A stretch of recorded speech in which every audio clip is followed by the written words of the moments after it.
Malgré l'inflation, les Français continuent d'épargner. Le livret A a enregistré une collecte record au mois d'août, 3 fois plus que l'an dernier. Votre invité ce matin, Alexandre, c'est l'économiste Philippe Crevel, directeur du Cercle de l'épargne. Bonjour Philippe Crevel. Bonjour. Plus de 5 milliards d'euros de collecte nette au mois d'août. Si l'on additionne le livret A et le LDD, le livret de développement durable, c'est un record depuis 2009. Comment vous expliquez ce chiffre? C'est sans doute lié d'abord à la hausse effectivement du taux de rémunération du livret A.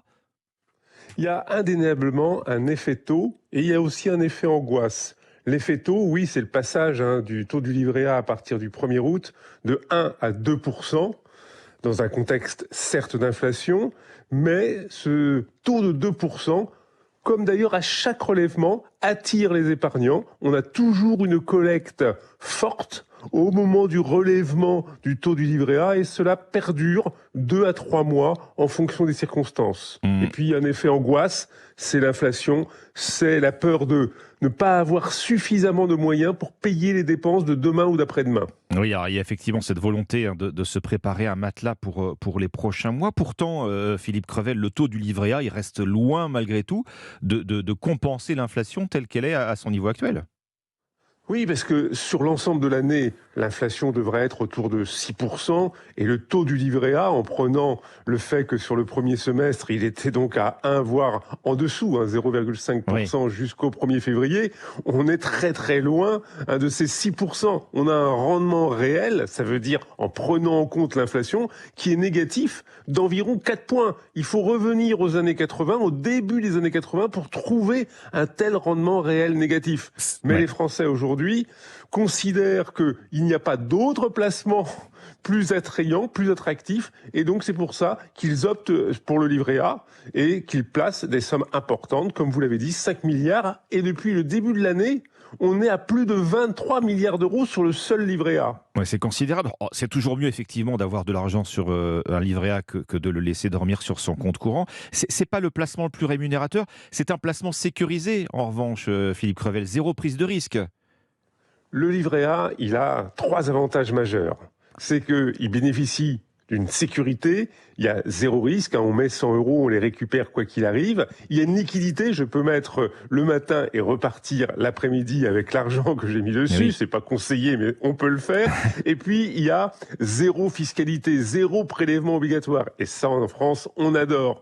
Et puis, je reviendrai sur l'histoire du rendement. 2% aujourd'hui, c'est pas mal. Certes, c'est en rendement réel négatif, mais il n'y a pas beaucoup d'autres produits qui génèrent 2% net de charge, on va dire, sauf donc à mettre sur le livret d'épargne populaire, qui est à 4,6%, mais il y a peu de personnes aujourd'hui, qui ont donc un LEP, et il faut être non imposable globalement pour en bénéficier. C'est toujours vrai de dire que le livret A reste le placement préféré des Français. La plupart en ont un aujourd'hui encore.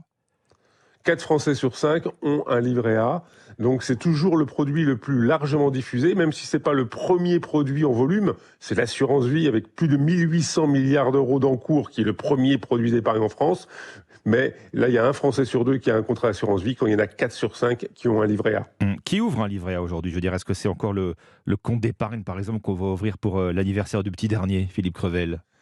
Cela fonctionne toujours. On ouvre toujours des livrets A à la naissance des enfants. Et puis, quand on arrive à 16 ans, à 18 ans, si on n'en a pas, on en ouvre un. Il y a énormément de jeunes qui, aujourd'hui, souscrivent un livret A. C'est en fait le premier moyen d'épargne, le premier outil d'épargne. Ça ouvre la porte sur l'ensemble des autres produits.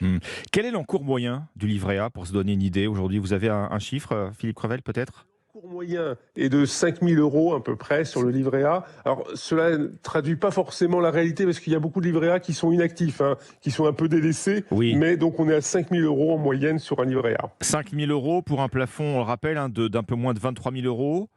21 950 euros. Oui. Ouais, et jusqu'à 76 500 pour les associations, si on est une association. Ce réflexe d'épargne, Philippe Crevel, c'est pas très bon pour la consommation, c'est pas très bon pour la croissance, si ça se poursuit, cette tendance?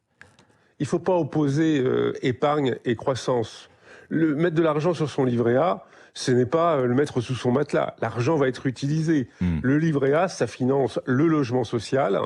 Et c'est important, donc ça signifie des investissements, de la réhabilitation de logements, ça également finance les collectivités locales et puis les entreprises, en particulier avec le livret de développement durable et solidaire. Donc cet argent est utilisé. Certes, c'est pas de la consommation, qui est un des moteurs importants de la croissance, mais ça va financer l'investissement. Et on a besoin aujourd'hui d'investissement pour la transition énergétique en particulier. Donc c'est pour ça qu'il ne faut pas opposer épargne et croissance. Ouais. Est-ce qu'on peut s'attendre à un nouveau relèvement du taux du livret A dans les mois qui viennent ? On peut s'attendre évidemment à un nouveau relèvement du livret A au 1er février prochain, compte tenu malheureusement de l'inflation et compte tenu également de la hausse des taux d'intérêt, parce que ce sont les deux facteurs qui déterminent le taux du livret A et sans nul doute, on devrait être autour de 3% le 1er février prochain. Un mot sur un autre produit d'épargne, Philippe Crevel. Je pense au plan d'épargne logement. La Cour des comptes s'en prend aux vieux PEL, en particulier ceux qui ont été ouverts avant 2011 et donc qui permettent d'accumuler des intérêts sans limitation de durée. Les sages de la Cour des comptes estiment que le système a été dévoyé, qu'au lieu de financer finalement l'acquisition de sa résidence principale, c'est devenu un pur produit d'épargne de long terme. Ça veut dire que le PEL, dans sa forme actuelle, est menacé ?